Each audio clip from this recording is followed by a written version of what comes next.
জনামতে যোৱা পৰহি বৰ্তমান যিটো আমাৰ মচলপুৰত বা কিছুমান স্থানত যিটো inter 6 schedule super league premier league এই যিটো খেলা চলি আছে ইয়াৰ লগত কিছুমান যিটো বেনাৰ হোৰ্ডিং তেখেতসকলে ৰাস্তাবিলাখনত দিছে এইটো কোনোবা মানে ফালিছে বুলি আমি শুনিছোঁ আৰু ইয়াৰ লগত জড়িত কৰি আমাৰ BPF দলৰ কিছুমান ল'ৰাক ৰিচন বড়ো বা পাছোৱান বসুমতাৰী আৰু ঋগ্ৰজ বড়ো তেখেতসকলক মচলপুৰ সদৰ থানায় মানে তেখেতসকলক লৈ আহি আজি কোনো প্ৰমাণ নোহোৱাকৈ কিছুমান ছেকশ্যন তেখেতসকলে বহুৱাই মানে জেল হাজতলৈ বা কোৰ্টত মানে প্ৰেৰণ কৰিছে যিটো আমি সকলোৱে আমি দুখ পাইছোঁ আৰু সেইটো গৰিহণা দিছোঁ।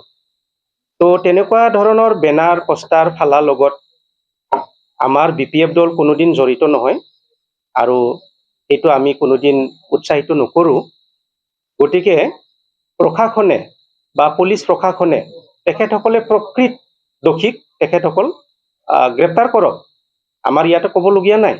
কিন্তু যিহেতু নিৰ্দোষী ল'ৰা ৰিচন বড়ো, পাছোৱান বসুমতাৰী আৰু ঋগ্ৰজ বড়ো তেখেতসকলক যি ধৰণে তেখেতসকলে সেইটো গ্ৰেপ্তাৰ কৰি লৈ গৈছে মানে কোৰ্টত প্ৰেৰণ কৰিছে সেইটো সঁচাকৈ আমি সকলোৱে গৰিহণা দিছোঁ, দুখ পাইছোঁ। এইটো দুৰ্ভাগ্যজনক এটা ঘটনা। গতিকে সেইটো যদি হয় তেনেকুৱাই হৈ থাকে তেতিয়া আমাৰ গণতান্ত্ৰিকভাৱে মানে প্ৰতিবাদ কৰাৰ বাহিৰে আৰু বেলেগ আমাৰ ৰাস্তা নাথাকিব।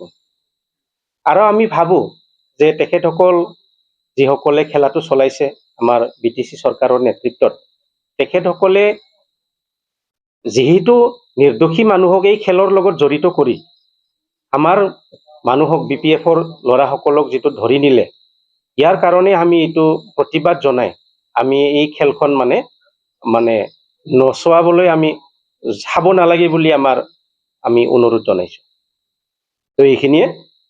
তো প্ৰশাসনে যাতে সেইটো ভৱিষ্যতে তেনেকুৱা নকৰে, নিৰ্দোষী ল'ৰাসকলক যাতে আমাৰ নধৰে, প্ৰকৃত দোষীক তেখেতসকলে ওলাওক, আমাৰ ইয়াতে ক'বলৈ হয় নিশ্চয় হয়। এইটো চৰকাৰী পক্ষৰ এইটো নিশ্চয় হেঁচা আছে এটা, যিসকলৰ বেনাৰ পোষ্টাৰ এতিয়া মানে ফালা বুলি কৈছে তেখেতসকলে নিশ্চয় এইটো প্ৰেছাৰ দিছে আমি জানাত বা আমি তেনেকুৱা এটা অনুভৱ কৰোঁ।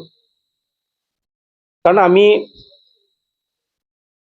আমি ভাবিছিলোঁ যে তেখেতসকলে সোধ-পোছ কৰি যিটো কোনো প্ৰমাণেই নাই নহয়ও এৰা দিব বুলি ভাবিছিলোঁ, কিন্তু এৰা নিদিয়াৰ কাৰণটো সেইটোও হ'ব পাৰে, এটা প্ৰেছাৰ পাব পাৰে তেখেতসকলে। এইটো নিজৰ মাজতে হৈ আছে। মাজতে মচলপুৰৰ প্ৰায় 13টা মানে প্ৰাইমাৰী যিটো UPPLৰ তেখেতসকলে নিজৰ EMৰ ওপৰতে অনাস্থা প্ৰকাশ কৰিছিল। গতিকে তেনেকুৱা ধৰণৰ কিবা এটা ইয়াতে জড়িত হৈ থাকিব পাৰে, এইটো এটা এংগল হ'ব পাৰে। মুক্তি নিদিলেতো আমাৰ আল্টিমেটলি ডেমক্ৰেটিক এটা প্ৰটেষ্ট সকলোৱে মানে ওলাই অহাৰ কথা কৈছে, তেনেকুৱা ধৰণৰ কথা। ঘটনা সংঘটিত হ'ল, আজি ইয়াৰ কাৰণে আমি প্ৰেছ মিট দিছোঁ। কথাটো হ'ল যিহেতু ইণ্টাৰ 6 শিডিউল প্ৰিমিয়াৰ লীগ বুলি কৈছে, ইয়াত বহুতো পোষ্টাৰ বেনাৰ লগাইছে। ইয়াত যিটো ঘটনা হোৱা বুলি কৈ BPFক সন্দেহ কৰি BPFৰ যিখিনি ধৰি লওক মোৰ এজন সাধাৰণ সম্পাদক, জিলাৰ ইউথৰ সাধাৰণ সম্পাদক ৰিচন বড়ো বুলি মানুহক মানে উদ্দেশ্য কৰি পেলাই এখেতসকলে আক্ৰোশমূলকভাৱে এখেতক মানে এতিয়া কি হ'ল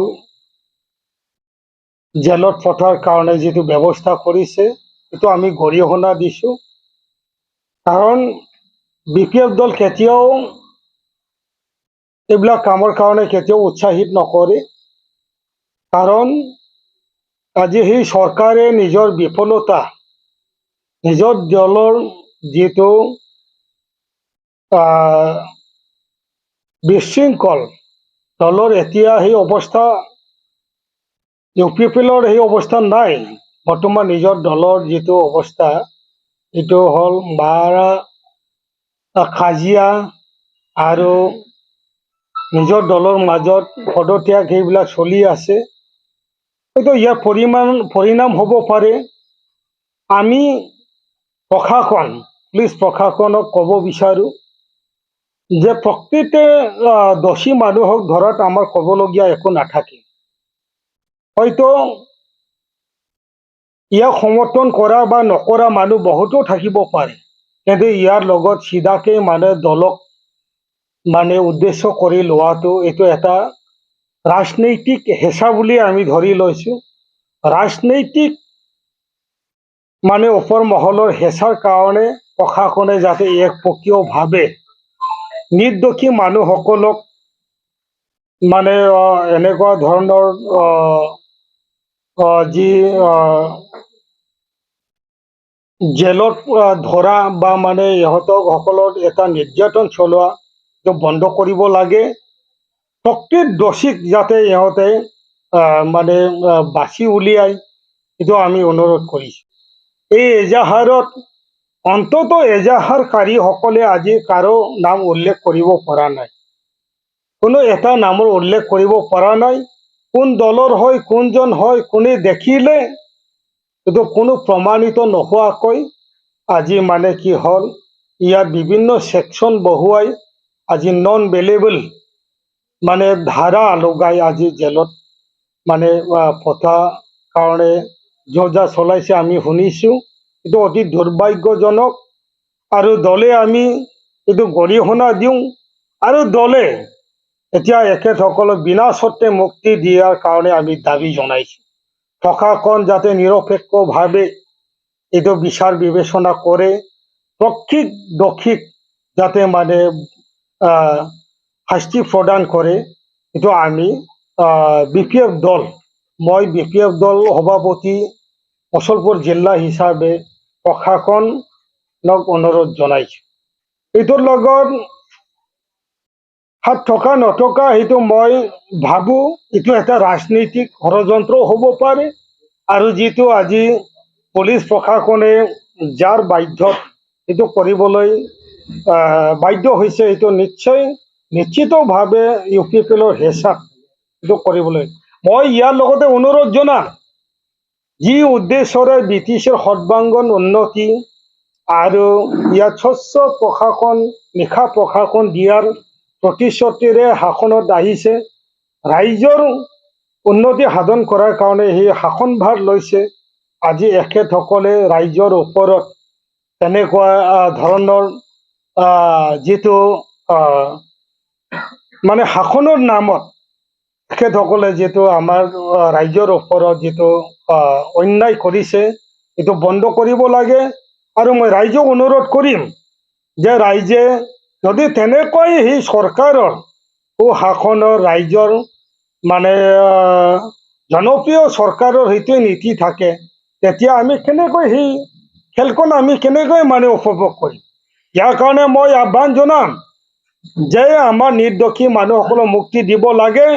আৰু ইয়াৰ কাৰণে সমগ্ৰ ৰাইজে এই খেলৰ পৰা আমি দূৰত্ব থাকিব লাগে বুলি মই BPF দলৰ পৰা মই আহ্বান কৰিছোঁ। পদক্ষেপ হিচাপে মই প্ৰশাসনকে কৈছোঁ যে প্ৰশাসন, পুনৰবাৰ কৈছোঁ, প্ৰশাসন ইয়াত উচিত যিবিলাক দোষী ইয়াক চিনাক্ত কৰি পেলাই শাস্তি প্ৰদান কৰক। আৰু যিসকলক আজি থানাত ধৰি লৈ আহিছে, এখেতসকলক মুক্তি দিব লাগে। সেইটোৱে আমাৰ অনুৰোধ।